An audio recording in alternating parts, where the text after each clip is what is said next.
Ho, ho, ho, it's time for the Nip Talk Christmas show. We got a good one today. We're going to be talking about breast implant illness. This is a big one. I've been threatening about talking about this for a long time. It's happening today. Then we're going to talk about the Solawave skincare wand that you can use at home. Does it work? We're going to talk about that. Lastly, Sarah's going to tell us how to deal with all this stress that we get at the holidays. It's coming up right now. Live from Lincoln Center in the heart of the Dallas Metroplex, this is Nip Talk. An honest and uncensored show about plastic surgery, health, beauty, and lifestyle with your host, plastic surgeon Dr. Bruce Hermann, and your co-host, entrepreneur and social media influencer Sarah Bennett. Now it's time to discuss the good, the bad, and the ugly of the topics everyone is talking about. It's time for Nip Talk.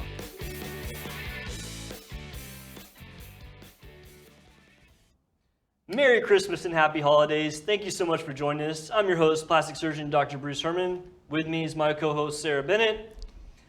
In the box is the man, the legend, Relivers. What's up, guys? You ready for Christmas? Hey, I am. I actually We am. are. Yeah. Are you? I could tell. I mean, we're Oh, wearing yeah. Our Christmas, I was just noticing your sweater here. Yeah. Is it sloths? It's sloths. Sloths on a Christmas tree. It's beautiful.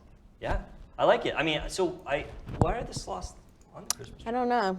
Couldn't tell me. Maybe it's a tree. Maybe it's a tree in the sloth jungle. I think sloths are cool. I'd like to hold a sloth. Yeah. I think that they look cuddly. I mean, they do have those claws, but I don't think Yeah. There was something I was reading or maybe I heard it. It was probably TikTok. Who knows? Most of my bad information comes from there. Right. What did TikTok teach you? TikTok was saying something about how sloths could be really deadly if they actually moved faster. Well, those claws look pretty Yeah. good. I mean, they look like the velociraptors from Jurassic Park. Maybe that's where the velociraptors went to. They Sarah, evolved one more into time. sloths. What was that sloth? The sloth's gonna come get you. Why do you keep making fun of me? I just think it was very funny.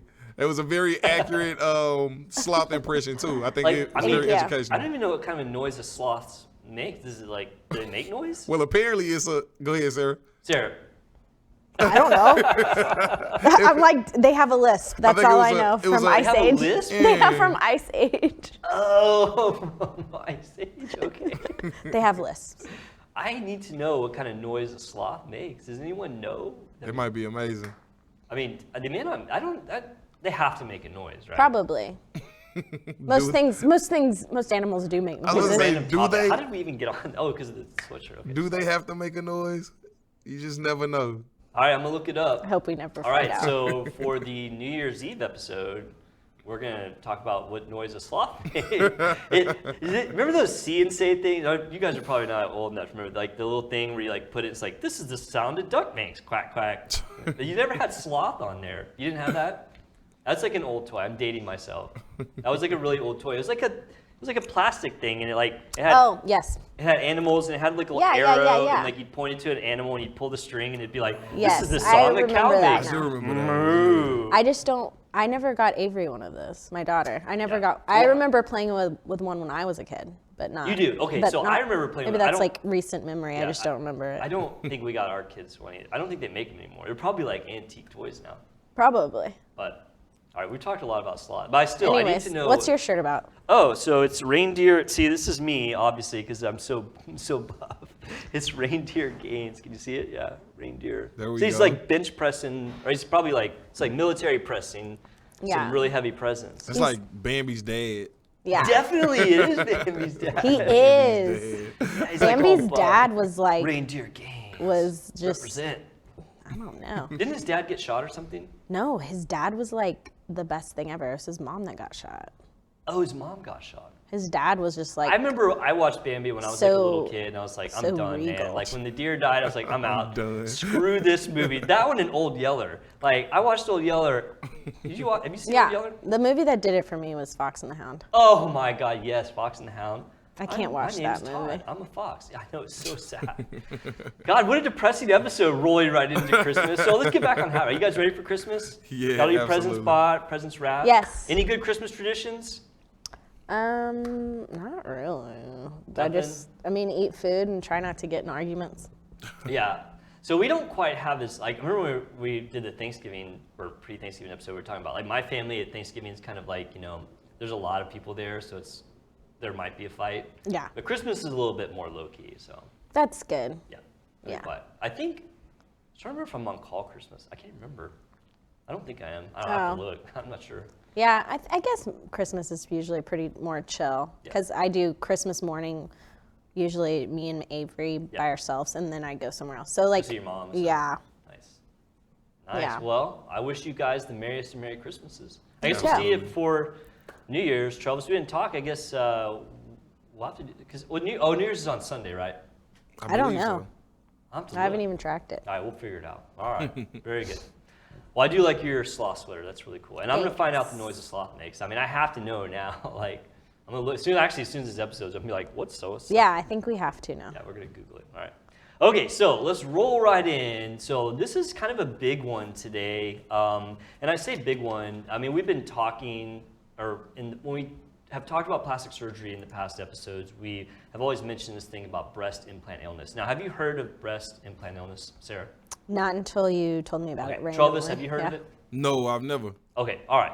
So in the past, I guess 5 to 10 years, there's been this new kind of thing that's popped up that's called breast implant illness. And at first, I didn't really think too much of it because I just didn't think there was a whole lot of science in it. It just didn't sound like something that was necessarily like a huge problem. But it has gained a lot of popularity. And in this year, in fact, like it got a huge boost because have you guys heard of Danica Patrick? Mm-hmm. The race car driver? Okay. Yeah. She actually had her breast implants removed, saying that she had breast implant illness. Now, I have a little bit of a video there. Can you roll that one, Travis? I ended up with heavy metal toxicity, dysbiosis, leaky gut, hormone disruption, so low sex hormones and hormones overall, which include DHEA and vitamin D, as well as the sex hormones of progesterone, estrogen, and testosterone. So yeah, it was just kind of like my body just finally went, we can't do this anymore. Danica recalls how she knew something was wrong both during and after her racing career. I had one thing where if I put my arm behind my back, even when I was racing, I remember this because we do the national anthem and it'd usually be right hand on chest. And I remember doing it different and like just doing this just to see how it felt. And I was like, oh my God, I can't even get my arm behind my back. And I remember saying every now and again, like, I wonder if my implants are playing any role in this. My implants were so tight. It was just one at first that had hardened. And I was like, oh no. And it was early. I had just finished my career in racing. And so I thought, maybe I crashed and maybe it's ruptured and it's leaking and my body's fighting that. And I had an MRI and everything was fine. And then, so I just kind of let it go and then the other one did the same thing. And it's not like you can tell every day. It's just like all of a sudden it's different and you're like, oh, that happened. And so really that should have been a sign, and was, that my body was fighting it. Danica's removal procedure happened this past April of 2022, and the racing legend says she saw some results within hours of the surgery. I got them out, and that night I, for the first time, felt like oil on my face for the first time, which is explaining why my scalp was dry and my skin was dry and my hair wasn't the same. So there was Danica Patrick talking about her experience with breast implant illness, and we'll talk about what that means in a minute, because I'm sure you guys are probably like, what does that even mean? So I do have a couple of problems with the things that she was saying, because, and this topic's controversial. I mean, you have plastic surgeons out there who just flat out don't believe that it's real, and then you have plastic surgeons who embrace it, which I think mostly is for monetary gain, and I'm going to kind of go into that.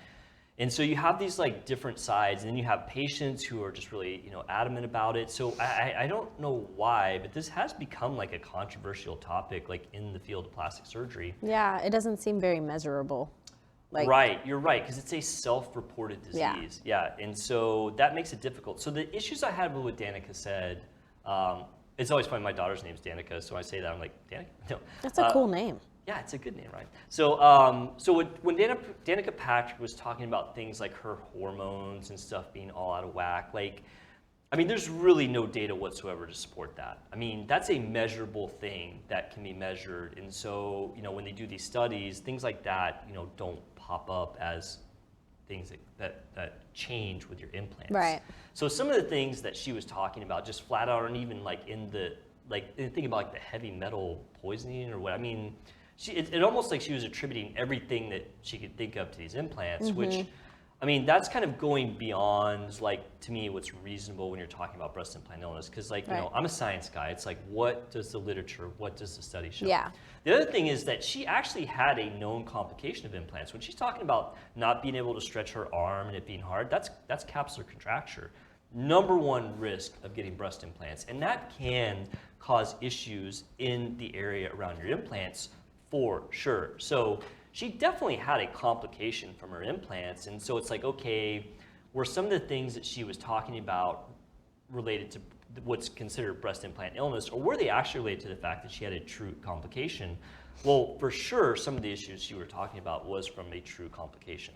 So before I get into like what exactly this breast implant illness is, I do want to talk about how over the past couple of decades, especially since implants were pulled off the market in the 90s and then, brought back, there are two things that researchers wanted to know about breast implants. And one was, is there any risk of cancer from breast implants? And so I got a little graph I want you to throw up there, Travis. And I'm putting this up so people at home that were watching this, if they want to go look these studies up, they can. I'm not going to go through them all. But what they basically show is these are the studies trying to find out if breast implants had any association with cancer. And across the board, the answer was no, or there was no link found. Now, there is one exception to that, and it's a recent thing, and it is the association of breast implants with the very rare form of lymphoma. It's the BIA, breast implant associated ALCL, which is a chronic lymphoma.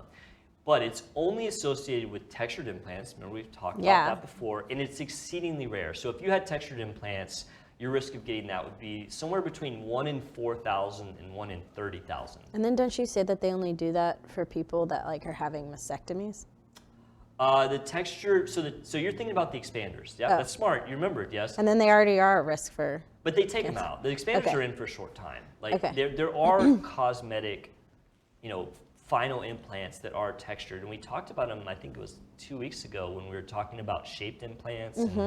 And there's some textured ones, and that's why one of the reasons I don't use shape, or one of the many reasons, is because the texture does carry a very, very low increased risk of cancer. But outside of that, there's never been a study that showed that breast implants are associated with any types of cancer, which is good. Yeah. I mean, you don't want to get cancer from your breast implants. We prefer that. That. Suck, right?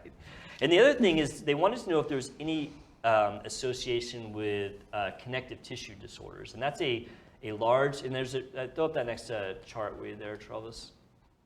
Yeah, so this is the collection of studies in the past 20 years trying to find any association of breast implants with connective tissue disorders. So that's like rheumatoid arthritis, lupus, Sjogren's syndrome, scleroderma, so on and so forth.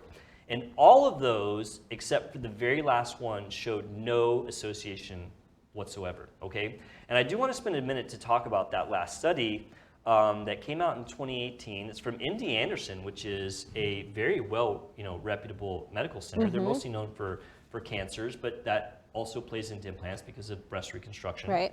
And it looked at a very large population of patients, and it found that there is an association of like 2 to 8 times increased risk of some rare connective tissue disorders. I think it was Sjogren's syndrome, scleroderma. I can't remember if rheumatoid arthritis was in there, but there's a big but to that, because when that study came out, it was kind of a bombshell. It's like, oh my God, finally a study shows that breast implants are causing these problems. Yeah. There were a lot of problems with that study, and this is the one thing that, as a person who actually knows a lot about medical research, because I did medical research back in my training days. I wrote some papers. I was like the lead investigator for one study. Like, there's a lot of super bad studies out there. Either the studies are just not designed well, or the data is not interpreted right. And so this study is one of those. In fact, the Food and Drug Administration came out and said, this is a bad study and you shouldn't take too much stock in it. Well, the Food and Drug Administration, I mean, they're the ones that, help keep us safe from things like medical devices. So that was a big deal. And they were right. Like, some of the issues were that it was, some of the diseases were self-reported, meaning they would ask a person, oh, do you now have like Sjogren's syndrome? They're like, yeah, I think I do have Sjogren's syndrome, as opposed to like, actually a doctor diagnosing it. Yeah. So that throws up a lot of doubt in there. And then the other thing that was kind of interesting was that the study actually showed that if you had breast implants, that you had a decreased risk of having birth defects. I mean, that makes no sense, right? I mean, 0 sense that if you as a woman get breast implants, that your baby has a lesser chance of having a birth defect. But that's what the study showed. And it just goes to Strange. show you that, okay, if maybe this data that it showed is not really realistic, maybe these other data are not. So most people don't put a lot of weight into that 2018 study, or most people who really know data and know about this topic don't. Yeah, that last statistic would have. I mean, it's just kind of. I would have been right? like, I'm done with that. But I mean, it came from a very well-known place. So like when it came out, it was kind of a big deal, and then what happens is people started arguing about it. Right. I mean, I stay out of all that, but there were some big problems with that study. So it's like, since it's the only one that showed any link, you're like, okay, maybe this is like an outlier because of the various reasons. Right. But I do want to talk specifically about breast implant illness, which is kind of separate. It's sort of like linked in with connective tissue disorders, but really kind of its own entity. And so it's actually a term that was coined pretty recently to describe symptoms that women had that had breast implants. And so I think, Travis, if I'm correct, the next slide is the symptom. Yeah, okay, here we go. So I'm not going to say all of them, but the big ones are fatigue, joint pain, headaches, brain fog, like these very, as you said, self-reported symptoms that are not things that you can really measure with like a lab study or an x-ray or whatever. And the other thing I always mention when I'm talking about breast implant illness is these are symptoms that do absolutely come on as you age, right? Yeah. What happens as you age? You're more likely to have joint pain. You're more likely tired. to have muscle pain. Right. You're more likely, I mean, I know that myself. Like I'm, late 40s now, not the spring chicken I was, and I don't have the energy that I had when I was younger. I mean, obviously I don't have breast implants, right? So it's not even a question, but some Maybe of these you should get them. Think so? Yeah. What do you think, like a C cup? I think I'm going to pass on breast implants. Thank you, though, Sarah, for that recommendation. I do what I can. Duly noted. I mean, would I do it myself? I don't know. I hope not. You have to film it live, though. That's right. All right, so anyway, also these symptoms are associated with either saline or silicone implants, so that they're not necessarily... Doesn't matter. Doesn't matter, right? People will say that it's people with saline implants say that they have breast implant illness. And these gain massive attention due to social media. I mean, this is truly a condition that was born out of social media, because where this kind of got its root was Facebook groups. There's 2 massive Facebook groups, and I'm not a member of them. I have no interest in being on them just because, I mean, there's just no point. But that they're almost like recovery groups for people who feel like they're having issues with the implants, and that's how this thing really gained a lot of traction, because these Facebook groups have power. Yeah, they just like feed off of each other. Yeah, and I don't want to say that like in a negative way, because there's a lot of Facebook groups that are good, that are very scientific, and I'm not sure that these are as scientific. Like I think that they will bring in studies, and I haven't even been on there, so like I can't say for sure. But the whole point is that, this is a kind of condition that it was almost like a group think that people are like, okay, I'm having these issues. I have breast implants. You're having these issues. You have breast implants. Is there some connection? And in that, I think it's a good thing. Like, you have people connecting and talking about problems that they have with other people that may have the same problem. In that, I think it's a great idea. Yeah. But once again, I'm always, what does the science show? Because just because you and I, maybe we both have breast implants and we're both tired, does that mean that this is something medical or not? I mean, absolutely no. Like, you have to have like some link. And so I went through, and I do this periodically, where I'll look through the literature about breast implant illness, because I want to keep up with it, because I am a breast expert. I mean, I did a fellowship in cosmetic and reconstructive breast surgery. A lot of my practice is doing breast surgery, so I feel like I need to know these things. And so I do absolutely keep up with it. And so the first study I pulled up is a study from, throw that study up there. Yeah, this is actually from 2021. And so Rod Warwick actually is a famous plastic surgeon here in Dallas. He was head of UT Southwestern Plastics. He's written a lot of books. He actually started his own podcast after ours, I will mention, but he did start a podcast. That's nice. Similar to ours. But he did a big study in 21, and they looked at all of like the studies, and they said that there at that time had not been any concrete or evidence-based studies to support the formation of a medical diagnosis of breast implant illness, because that is something that all of these groups and information places will say, that this is actually not a true medical diagnosis. Like, it's something that everyone's talking about, but it hasn't gotten enough like proof. Yeah, because I feel like with studies that they keep doing, they should be able to like follow the person before they have. So like you Sarah, had you're fatigue. getting so smart. Like, are you going to put me out of business here? Because you know exactly what I'm about to say. I went to college. Sarah's smart. No, but you're absolutely right, because if there's a problem out there, you want to do studies to try and nail it down. Yeah. And as of yet, that hasn't been done. Yeah, they're just focusing on researching a patient after they've already had a surgery, Right, it's and they not need to focus on before and after. See, you're saying very smart things. They're doing retrospective studies. Mm-hmm. There's a lot of retrospective studies. We're going to talk about some of the bigger ones. There's a lot out there, and a lot of them are junk, both for or against this. But there are some good ones, and Maybe you should in do this, it. and I just want to say, I am one of those people that I'm in the middle. I'm not one of those surgeons that's out there saying I'm a breast implant illness expert, because I think a lot of those people are just charlatans. I mean, I'm not afraid to like piss off other surgeons, and we'll talk about why I think that. But I'm not one of those people too that says that this is a joke. Like, it's not a joke, and there's studies that show it's not a joke. People's mental health is not a joke, because I Yeah. feel like that's a lot to do with it. I mean, maybe not. We don't know for sure, but I mean, let me just talk about the studies, and I'll show you what I mean. So first I want to talk about the incidence. So how prevalent is this, right? Like, how many people are out there saying? And that's really hard. There's not a good study that shows how many women are actually complaining of breast implant illness. I will tell you, in the 13 years that I've been doing breast implants, and I've done a lot. Like, I have to be over 1,000 breast implants that I've done, patients, I would think. I don't know. I mean, I probably should go back and figure that out. But I've done a slew, because I focus in breast and body. I do implants literally all the time. Yeah. I've had one patient come back to me recently and say, I'm having these symptoms. Do you think it could be related to my implants? And I'll talk about what I discuss with people. I've had plenty of other patients come from other doctors, because I'm a breast specialist. And I just did a patient that came in with breast implant illness. I took out her implants, did a lift, and I actually brought pictures of her, because she was kind enough to let me, educate other patients of what it would be like to take out your implants. Sure. But yeah, in my practice, I just haven't seen it. I haven't seen people coming back and saying, I feel like I'm having these symptoms. I tried to figure it out based on the research, like what the incidence was, and I came up with it, it's around 1%. And that's not super scientific. That's me looking at the number of patients that say that they have this, and then dividing that by the number of patients who are getting implants.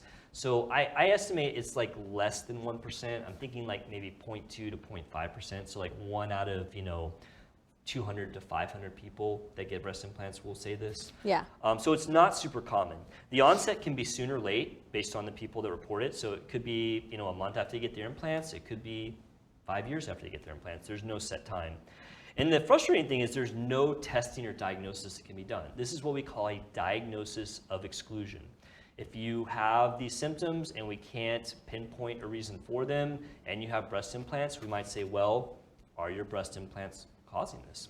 And as I said, there's no real data to show that there's a clear link, and people are trying to find that. Like, it's not like people aren't looking for it. They are trying to find a link for breast implants to these, what I call constitutional symptoms, or like it's not like a symptom right at your breast. It's like, headache, I feel tired, I have memory problems, right? Yeah, I feel like it's an easy thing to believe is true, though. Like, you're putting something foreign in your body, so absolutely. Sure, yeah, there could be. There could be, right? Yeah. It is something foreign in your body. There were plenty of people who had issues with breast implants in the 80s and 90s. Now, they were different issues. They were local issues, liquid silicone leaking in their body and causing all kinds of They were measurable, though. What? They were measurable, though. like there was They actual were proof. measurable, yeah. Yeah. True, right, yeah. So I do want to talk about some studies, and the first study I want to talk about is from 2020, and it's this in the Annals of Plastic Surgery, and it's basically understanding breast implant illness before and after, and an explanation. And so this study looked at 700 patients that thought they had breast implant illness. They said, they came to the doctor, they said, I have breast implant illness, I have these symptoms, and they got their implants removed. They also were going to a place that advertised themselves as a breast implant illness expert, okay? So this is like doctors seeking these patients who are seeking the doctors to do. Feeding on the trend, I guess. Right. And not surprisingly, their symptoms were the usual things: numbness in the hands, joint pain, muscle pain, fatigue. I mean, there was kind of a laundry list of different things that they measured. And they did a very accurate measurement. It was a scale of I think it was 1 to 5 or 1 to 10, and they did it before their surgery, and they did it right after their surgery, and they did it 3 and 6 months later, and there was an enormous drop in their symptoms. I mean, it was no question that these patients reported that their symptoms absolutely got better. I mean, by almost 100%. Yeah. I mean, almost 100% of the patients said that their symptoms were better. So when you see a study like that, you're like, wow, I mean, obviously this isn't a made-up thing. Yeah. I mean, it's not. I mean, these patients are getting better. I mean, true, they're self-reported symptoms, but they are getting better. And so, you have to look at this study and at least, not dismiss these people who are having these symptoms. Yeah. Now, with every study, I'm always like, okay, is there a weakness to the study, right? I mean, I've said this a million times. I hate when studies pop up in the media and someone reads a study and they just take it as the gospel. Like, oh, it's a medical study, it has to be 100% accurate. And there were some weaknesses to this, and the weaknesses, one of them is what you said. It was retrospective, I believe. It wasn't like a blinded random study where the patients didn't know they were being studied. Right. There is bias oftentimes when patients know what they're looking for and what the doctor's looking for. And these are patients who thought they had a problem. They believed if they took the implants out, they would get better. And what happened? They did, right? And so it's okay, does that mean there's a medical link? And they found no medical link, but without question, the patients were getting better. So really what the best study would be was one where there were patients who had the symptoms, but they didn't believe their implants were causing it, and what happened to them if they took out their implants, right? Right. There is a study like that. Okay. Pop it up, next study. So this was a big one. This is out the Aesthetic Surgery Journal, and it's got this huge, long title, but it basically looked at 3 groups of patients. One was women who had breast implants, thought they had breast implant illness, and they wanted them removed. Okay? So that's just like every patient that was in the previous study. Right. There was a second group of patients that had breast implants, but they didn't think they had breast implant illness. They maybe didn't even know what breast implant illness was, but they also had symptoms similar to these other patients. And the last was what they call a control group, which had no breast implants whatsoever, and they were having just a breast lift. It was kind of random, why they threw that group in there, but I mean, I get it. It's what we call a control, where they don't have any implants, just to see if their results are any different. And there was actually a lot of take-home things that this study showed. And the first, kind of take-home from this study was in the group of people who thought their symptoms were coming from the breast implants, 96% of them felt noticeably better after they got their implants removed. Right. So that goes back to the study that we just talked about. It proves that if a patient believes they have it, and you take out their implants, they're going to get better. Right. But some of the things that were, also interesting. One, and I'll expand on this in a minute. It showed that when you take out that implant, it doesn't matter how you remove the capsule around it. Because there are these people out there, these breast implant illness experts, and I just roll my eyes when I say that. Some of them will say, oh, well, you have to see me because if you don't get every speck of the capsule, you're not going to get better. Right. Or you have to see me because I do an in-block resection of the capsule, and that's the way to get this, And I even saw one that's oh, well, I do these PCR. It's all BS. Mm-hmm. This study showed that it does not matter. Those people are just doing that for marketing. Right. Whether they took the capsule out, left it in, took it out this way, took it out that way, made no difference. All the patients in the group that thought they had the symptoms, when they took out the implants, they got better. And that was a pretty important take home. There were some other important things, and I'm going to get to the big one, but the one also I thought was important is it kind of like gave some characteristics of people that like, get breast implant illness, which I say this like not in any way to like, you know, tribalize them as like a group of people that do any certain thing, but you do want to think if you're putting in breast implants, like which patients do you need to educate about this might be a thing, right? And so they found that the people who were most likely to get breast implant illness had more commonly had lots of allergies. Okay, so they had lots of reported allergies to other things. They had lots of self-reported diseases like chronic fatigue syndrome. They had fibromyalgia, irritable bowel syndrome. Like, and they had these before too. It wasn't like they thought the implants gave them. These were things they had before they got their implants. Also, they tended to get their information off social media, which that makes perfect sense, right? Because this thing was born on social media. So, Yeah. So it does give you some insight as a surgeon, like when I'm doing a consult, okay, who do I need to like really kind of sit down and say, hey, this is something you need to think about. You know, do you want to go ahead and get implants or not? And I do I do feel that. like people who are just like naturally overthinkers might have this issue too. Like they trick their body, their mind and body to think that there is I something don't know. wrong. I mean, there's no data to kind of say Yeah, exactly exactly. what it is. But the most important take home that I got from this study, which does like kind of solidify the fact that this shouldn't be like a dedicated medical diagnosis, is in the group of patients who had breast implants, who had symptoms of headache, fatigue, joint pain, and whatever, and didn't believe it was from their implants, what do you think happened when they took out their implants? They still had it. Still had it. It didn't change. But yeah, that's what I'm thinking is like your body and your mind are a very crazy powerful. thing. Yeah, Yeah. like isn't there like women can make their body think that they're pregnant? Yeah, I've heard of that. I don't know if that's true. Yeah. It's something I got to look Like up along with your body sloth can do a noises. lot of Yeah. like your mind, like Yeah. it's crazy. So, I mean, to me, that study was pretty like big in that I don't feel like they're gonna find this like smoking gun link between Yeah. implants and these Well, symptoms. I have a question. Have you ever thought about doing your own study, like with your own patients, like doing like Man, they you come in know- for this consultation to get the breast Yeah. implant, and you're like asking, so you just like have like a questionnaire, like, do you feel this? That you don't say like what it is, So, I breast mean, implant illness, and then you give the survey again, post-op, couple of months down the road. I do my own personal studies. Like, Yeah. I'm beyond. Just for like, personal I have zero. I did interest. research and papers when I was in my training, and I didn't necessarily care for it. Like, Yeah. I mean, I got a lot No, of it's stuff going on. Like, tedious. it's just like another thing. So, but I do ask my patients, and the patient, the most, because I've done a few of these now. Like, I don't advertise myself as like this breast implant illness thing, because I think that's kind of a joke. But like, being a breast expert, I get these patients sent to me, and I educate them, and I'm going to talk about what that means. But I do always ask them, Yeah. in the follow-ups, like, do you feel better? And across the board, they do.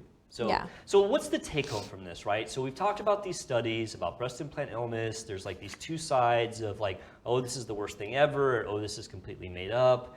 I mean, I think as always, the truth is in the middle, right? Right. And that's where I stand on this. Like, I'm not a surgeon that's going to dismiss someone's concerns, like if you think, and anyone who thinks they have breast implant illness, or you think that, or your friends think they might have it, I mean, they should listen to this. Like, if you think you have it, go talk to a surgeon. I mean, there is a lot of data out there on this now, and I would encourage people not to go to the extreme surgeons. Like, these people that like popped up that are these breast implant illness experts, like, I mean, they're doing it for money, right? Like, they're feeding off people's fears, and I mean, I think it's good that they're helping people, but I think there are people out there that if you sat down and you talk to them and you go over the data with them, like, I think some of those people might not necessarily take out their implants, and so that would potentially be a good thing, because there are downsides to taking out implants. It's a surgery. It's a surgery. There's risks from that surgery. Your breast appearance goes downhill dramatically when you remove implants. It means you have to have another surgery, like a breast lift. So then you're talking about multiple surgeries. Gee, I wonder why these doctors want to take out people's implants, And so, like, if you sat down and you talk to somebody that's reasonable, like, you might come to the conclusion, well, maybe this is or is not. But on the other hand, you don't want to go to a surgeon that's not going to listen to you. Like, Right. you don't want to go to that doctor that's going to tell you, oh, this is made up. It's all in your head. Like, there's no science to this. Because, I mean, we went over the data. Like, if you come in, you think that this is, causing you significant problems, and you take out the implants, you are going to feel better. That is not in dispute. So, as always, I try to be in the middle of, like, I hate to be in the extremes, right? I like to be a centrist. And Yeah, so, balance. Me too. balance, right? Yin and the yang. So, when it comes to breast implant illness, I mean, I love to talk to people about it because I do go into the detail of, like, what does the literature show? Like, not like what does, your friends say, or, what does the person say that's not going to, like, what does the data really show based on your symptoms? And I like doing the cases. I mean, I do tons of these cases. They're not usually for breast implant illness, but I get a ton of people that got breast implants 20 or 30 years ago. Their bodies changed, they want their implants out, and they want to look good. And so what do? I take out their implants, I take out their capsules, because I don't leave them behind. I do take out the capsule, because I like to have a fresh, healthy layer of tissue to grow together, so I always take out the capsule. And I usually do a breast lift on them. Sometimes not, sometimes they don't need a lift, it just depends on their individual person. But I go into all these details, I explain their options, and we do them, and across the board, these patients are satisfied, I think they're really good, sir. Like, taking out implants and doing this, I love doing them. Like, they're pretty artistic, and so it's something that I like to do. So. Yeah. So if you think you have breast implant illness, I'd love to talk to you. You can always drop me a line on social media. If you don't live near me, I'd be more than happy to go over what I know about it, which I feel like is a lot, because I do stay up on the data on it and help you make a good decision. Oh, and lastly is for new patients, right? So if you're thinking about getting breast implants, should you be concerned about breast implant illness? It's a great question. I mean, we know that there are certain people who are more likely to have it. Now, keep in mind, it's very rare. I think it's less than a 1% risk, so not something that's really high risk. Also, you can kind of figure who's going to be more likely to have it based on those things we talked about. So it is something I do discuss with patients, when they're coming in for implants, but specifically if they have those things that might make them more prone to it. Yeah. So, all right, good talk. I hope I don't make anybody mad. I can see, like, everyone being mad at me, because there's going to be the people who are like, oh, you don't believe it's fake, you're a dummy. And there's people, it's like, oh, you don't think it's the worst thing ever, you're a dummy. Like, Yeah, it's a little controversial. I'm trying to be but scientific. Yeah. But I do all you think can that, do. I do think there's something to it. So, all right, good segment. Yeah. I've been waiting to do that one forever. Well, honestly, I think it just shows that you have empathy. And I think some doctors lack empathy because they are constantly, It's all about all the of money. these, one, it's like you have to take yourself out of, The equation, right? yeah, you have to have a boundary. And sometimes I think some doctors create too big of a boundary where they don't even see you as a person anymore. Yeah, that does happen. So I think that's good that you have empathy because that shows that you do. Because you meet in the middle because you're like scientifically, but also Right, thinking listening about, to patients. yeah. It's important So- to listen to patients. When we talked about last week. Yeah. You've been that- talking that about went it. Yeah. well for me, I think you talk about almost like every episode. Listen to patients. Yeah. Patients, honestly, you should be listened to. and communication. doctors, listen to your patient. Okay, all right, let's move on. So we did a lot of these segments early on. I don't know if you and I have done one, or at least not recently. So I like to at times talk about home products. Now, have you heard about the Solawave, sorry, S-O-L-A wave? I think if I've seen it advertised, maybe if I see like the actual. There's a picture of it. Oh. Solawave, the advanced skincare wands with red Oh, light. it's got a lot of reviews. Wow, it does. Of course, that's their website. So, Oh. anything I find on a Who's website. to say? There's always like the question of, okay, is that real? So thanks to my wife, Cindy, for suggesting this. She was looking at this and she's like, do you think this is real? And I'm like, I don't know, I'll look it up and I will talk about it on Nip Talk. So here we are. So this is a little device. You can use it at home. It costs about $150. And so it combines 4 technologies. It has red light therapy, microcurrents, facial massage, and therapeutic warmth. Okay, so it has 4 things that it does, allegedly. So of course, what am I going to do? I'm going to look at the research. I mean, I'm like an open book. You know what I'm going to do. So I start digging into the research on this. And I mean, there's not like a good so what I would want is I would want a research paper of people that used this device that was, as well as it could be like a blinded study. I mean, they know they're using it, so it couldn't be completely blinded. But like people that are using that versus like doing nothing versus doing other things and kind of like, have some metric. Yeah. Not really out there. Like, the website did claim that it had some studies, but then you couldn't get any links to them, which always makes me really kind of, nervous about them. So I couldn't find anything that said, okay, use this device and it's gonna, give you this result. Like, I mean, there was things that said, oh, it like had patient satisfaction and this and that. I mean, that's to me not, hard science. So what I did is I looked at each individual therapy to see, is there any science in that? And so the first one is the red light therapy. I think you've talked about it. We have talked about red light therapy, yes. It's a form of IPL or intense pulse light. I have a machine like that in my office. Yeah, so it works. Broadband light, it does. There's a lot of data that shows that red light therapy works. And so it increases your collagen, it makes your skin more youthful. Like there's just a lot of benefits of red light therapy. It's very well established. So right off the bat, hey, Solawave, you got that going for you. Now, gonna play the devil's advocate. How intense is that light? Because it does make a difference. Yeah, like, it's in a little pin. Yeah, the machine in my office can literally burn your face off. Like that's Cool. how intense. Yeah, you have to be careful with it. Like we have a laser in there that we use all the time. The laser is not near as dangerous as the intense Now pulse you're light. reminding me of like Austin Powers, the laser. The beam. laser. How can I get a shark with a laser? Yeah. But no, the intense pulse light is very, very intense to the point that you have to be very careful with it. Obviously, this home pen thing is not anywhere near that level of intensity. And so it's like, okay, yes, red light therapy works, but does it work at this low dosage? I mean, that's a good question. And I don't have like any solid data on that as far as like, how good is that red light therapy. But red light therapy does work, so I'm gonna give it like a thumbs up on that. Yeah. So the next is microcurrents, which there's like another thing out there. I can't remember if it's like called New Wave or New Phase that like claims that microcurrents like do all these things. Like it's supposed to increase the quality of your skin and decrease the age. So there actually was a study on the webpage that was talking about microcurrents, and it was talking about microcurrents specifically with this device. And I clicked on it, and like it looked like it was written by like a child, but like a child whose first language might not have been English. Like the study was bad. Like I couldn't even like make heads or tails of it. Like And it was on their website.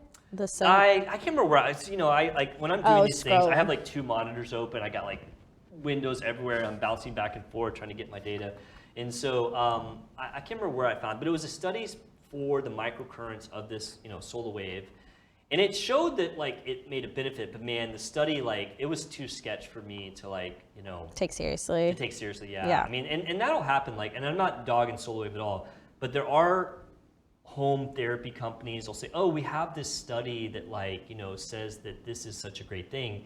And so the average person is like, oh, there's a study that says that. Well, me, I'm like, click on study. And then you look it up and it's like garbage. That happens a lot. Like that's super, super common, like in sales, that they'll link something that really is not good at all. Yeah. So I'm not convinced Just to say there's like a microcurrents study. are helpful. I mean, I'd be very skeptical if there's a lot to that, So I'm gonna kind of give that one like a thumbs down, that maybe that part doesn't work. So next was facial massage. So I know you weren't here when we did the jade roller. Travis, you remember the jade roller, right? I have one. Mm-hmm. Yeah, I do remember that episode. So we were talking about the jade roller and how it can help with lymphedema in your face.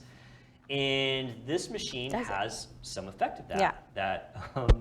That you can reduce the edema in your face, which is helpful. Like, when you get edema in your face, like it's not as healthy and it kind of, inhibits some of the healing things that go on with your skin. So, the question is going to be how well does this thing reduce edema? I mean, I don't know. There's not a lot of like data out there to show that, oh, if you use this, it decreases edema by 40%. Does jade rolling work? It does. I mean, to a certain degree. Like, wow.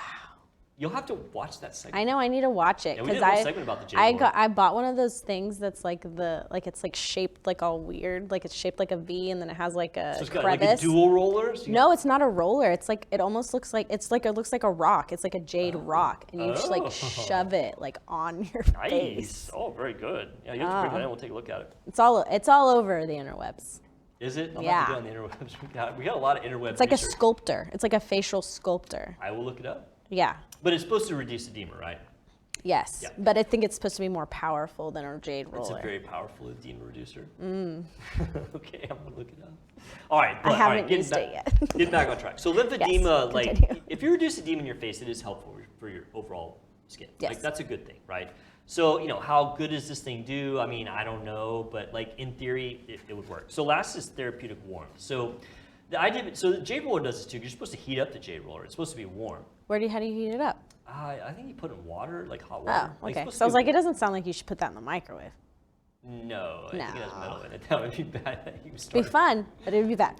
Did you know I Fun have a video experiment. of putting a breast implant in a microwave? Yes, Have you seen it? I think you've showed it to me. Oh, I did. All right. I don't think the people have seen it. I'm going to bring that in one day. All right, so back to what were we talking about? Oh, the Solawave. We're off track. Travis, you got to help us out, man. We're getting off track here. Got that Christmas haze already. You have to reel us in. Okay. I got you. All right, so therapeutic warmth, what does it do? Well, the idea is that when you warm up the face, it increases circulation, which is good. It also opens up your pores so you can get more, skincare products. Yeah, they do that at spas all the time. They put warm towels. Therapeutic warmth is good. Yeah. Now, is it like a night and day difference? I mean, probably not. But does therapeutic warmth help? Sure. Sure. Also, taking a hot shower helps. But I mean, this machine does that all in one. So anyway, so what's the verdict on this thing, right? I mean, is this a good thing or a bad thing? I think that it probably has some benefits for sure. I mean, the red light therapy is going to be helpful. The other things we talked. I don't know about the microcurrents. I'm the least kind of convinced that's going to do anything. But facial massage may help a little bit. Therapeutic warmth helps a little bit. So if you use all of this, is it going to make a difference? I think you'd probably notice it. I mean, if you used it consistently for 60 days, I think you probably would say that it's helpful. Yeah, and I feel like the people who buy those products are also using other creams, other things. Like they're going all in. Yeah, like they have a nighttime routine and they have a morning routine that's all about their face, and they do everything for it. So it's I feel like. Yeah. Right. So I do think that, if you want to get one of these, I don't think you're going to get ripped off. It's not going to hurt. You have to go into it with realistic expectations. Yeah, it's not going to hurt anything. All right, cool. Solawave. Try it. Very nice. All right, now you're going to do us a segment, right? Yeah. Talking about how to reduce stress in the holidays. This is a good one. Yeah, so I found this cute little meme. So about difficult relatives. Yes. Yeah, I felt so my little segment today is about holiday stress. Holiday stress. I mean, it can be very stressful. Yes. Your relatives, cooking. Are you going to go over all that? I don't want to steal your thunder. No, just to talk about it, because that's this. So it's just. I mean, happens. for me, I get a lot of holiday stress because literally the end of the year is my busiest time of the year. So in addition to all of the holiday stuff, I'm working nonstop. Yeah. So I really don't love December, to be honest with you. Yeah, it's a stressful time for a lot of people. It's you have I to mean, wrap up the end of the year, especially you have your own business. Work. I mean, buying Christmas presents can be stressful. And it shouldn't relatives. be, but it can be. I mean, dealing with your relatives. Yes. I'm sure that everyone has relatives that potentially can make things less than perfect. Yeah. And so I was thinking about all of this, trying to figure out what I wanted to talk about, and this is something that's definitely happening right things now. That cause stress, or are we talking about ways to help? Ways to help with it. Yes. Okay. So I was scrolling through the internet and I found a little article from Mayo Clinic. Mayo Clinic. Okay, Yeah. so it's got some power behind it. Mayo Clinic's good. Yeah. I like so Mayo. there was 10 things that you can do Okay. to help with All stress. right, let's rate them. So number one, Okay. acknowledge your feelings. Right. So don't hold it on the inside. yeah, don't hold it in. Yeah. Don't put on a show, because that'll just make everything worse. It's always beneficial when you have any issue to be able to confide in someone and have that person, whether it be a spouse, a friend, that you can say, look, I'm having some issues. Just even talking about them. Yeah. Therapists. A lot of people have therapists. Yeah. these days. Yeah. It's that whole it's okay to feel sad or Totally, angry. Feel absolutely. your feelings. I Yeah. feel like I teach that to my daughter all the time. I don't know that I was necessarily I wasn't raised like that. Yeah, you were it like, was "Don't almost cry." you're in a bad mood, go to your room. Let's not talk about it. Let's just go to your room. So, and then number two is what you said, reach out, talk to your family Okay, members good. and Yeah. your friends if you Dr. feel Herman's plastic surgeon / psychiatrist. Yeah. So when you're feeling lonely or stressed out, don't feel bad that you have emotions. I think a lot of times people don't want to burden others, maybe. Yeah, and But, that's I a lot. I don't know, I think of my friends, if somebody's having a problem, man, I want to know that they're. Yeah, if people care about you, they want to know, and they want to be that person. So being open about it, that's good. I like that one. And then definitely, if you are feeling lonely, I think this is a good time of the year to volunteer. So if you Volunteer do, work. so maybe you're away from your family and you can't go be with them for the holidays, volunteer somewhere. Yeah. And getting just out take there. that time. I think too, it's like any other hobby. It Yeah. gets your mind off of like maybe the negativity, but also too, like, I mean, I don't know what the studies show, but I would feel like people that volunteer and help others, like, have that kind You of, get those happy hormones. yeah, you get that reward from that. Yeah, For I sure, like that. definitely.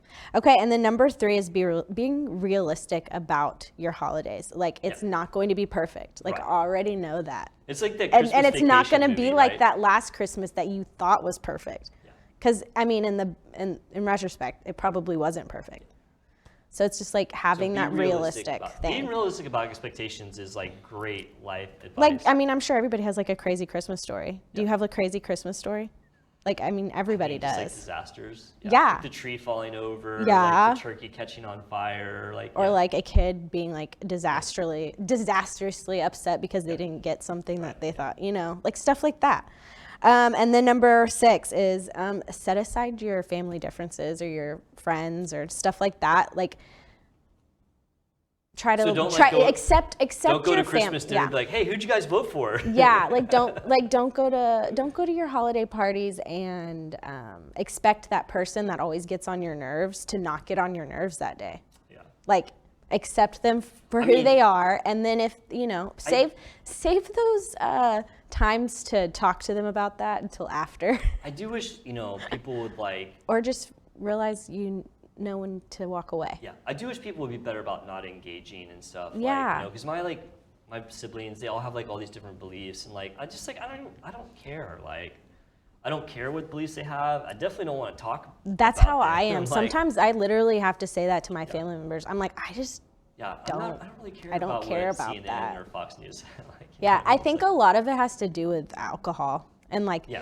because you start because It's like- the boundaries. It's one of those things like drink heavily to like reduce stress. Probably not for the main Yeah, clinic, you right? probably shouldn't if you're. probably I mean, like if you're the type of person that drinks alcohol and you have no boundaries and you have no like Yeah. like a filter. Yeah. Don't and then number 8 is figure out how to stick to your budget. Right. 'Cause So money's a stressor. Yeah. You don't want to be stressed out about money. yeah. That's a good one. So some of the ways that you can stick to your budget in terms of like presents is you can donate to a charity in somebody's name for a Okay. gift. Yeah. And you know, gifts are not happiness. Like presents don't buy people's happiness at the end of the day. They might make them happy for a second, but like that's a really good gift to give somebody.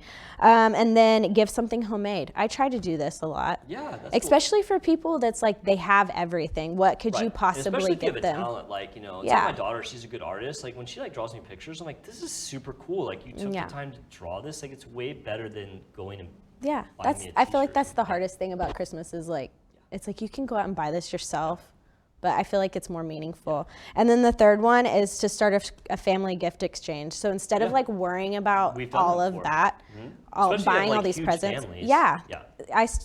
I asked my mom if we could do that probably about like 3 years ago because I was like, I'm showing up to my mom's house with like 20 gifts, you know? It's, And like, I'm too like, much. and they don't, And and it's honestly, stressful, like, it's trying like, to buy you 'em. don't even know if your relatives are gonna like that, and Yeah. you like put so much effort Right. and stress on it. It's ridiculous. But and then okay. So next one is number 9. Plan ahead. So pick a day for shopping. Pick a day for Right. baking. Pick Don't a day. wait till the last minute. I'm the worst at doing that. Yeah. I always wait till the last minute, and it stresses me out. And I don't know. And then also don't forget to ask for help. Like don't forget that you can ask for help when you're planning and making those it's good arrangements. to have somebody to like, you know, be around to help you like Yeah. kind of tackle the holidays. It's Planning like is a the team hardest effort. for me though. Yeah. I feel like I'm like, if I think of it, I'll do it. Mm-hmm. But then I don't know. Yeah, that's just how I am.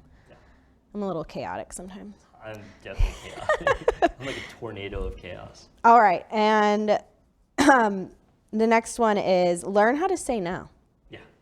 Don't put too much on your plate. Yeah. Yeah. We I have can't a do problem that. with that sometimes. I'm like, as people be like, oh, can you do this? Can you do that? I'm like, yeah. And like, I got all this stuff going. Yeah, I get Yeah. it. Yeah. You able to can't, say you have no. to learn how to say no. And then I think this one goes back to the drinking thing. Don't abandon healthy habits. Like, don't be like, oh, it's Christmas, I can overeat. 'Cause you're gonna feel- Has overeating ever solved anybody's problems? You're going to feel, you'll No. feel good like for a second, then you're going to feel bad when you Yeah. step on the scale. Yeah. Or Like, trying to there's get into no your way. jeans. You can be like, oh no. Yeah. So some of the things so what I do is like my number one thing I do whenever I go to parties and stuff is instead of giving like a massive plate, like a paper plate or serving plate, whatever, I get a smaller plate. Nice. So it's like I can control my servings and like have that plan of being like, okay, I'm not gonna, maybe I'll go back and get seconds or like, you know, whatever. Like have a plan to where you can cut yourself off. I've done that in the past too, where I just like don't go crazy eating because just. Yeah, you can't.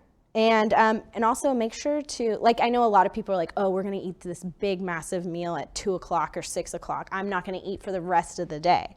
Don't do that.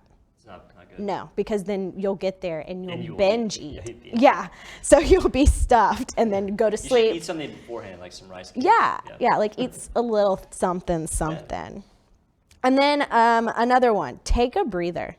Yeah, make time for yourself. Yeah. To where you're not like doing. Especially during Christmas, maybe even, or leading up to it, like right before. Don't be afraid to like leave the room. Yeah. If you're feeling overwhelmed, you know, like if you're around all of your relatives, all that chaos. Yeah, like go out, go for a walk. Take a walk. That's exactly. Take a walk. Go to a room somewhere where nobody's at. Scroll through your phone, just like to dissociate for a second from what you're doing. And then obviously if all of these issues that you're having are just like all these holiday stresses are causing so much issues, definitely always talk to a professional. But besides that, those are my tips. Those are really good. I mean, all of those are great. I mean, I agree with all those actually. Yeah, I think, it was kind of nice reading it because it was like, oh, okay. Yeah, this hits home. Yeah, because it definitely does. Yeah, it can be stressful. Like I'm definitely going to use these like day of, because Christmas Day is going to be a long day.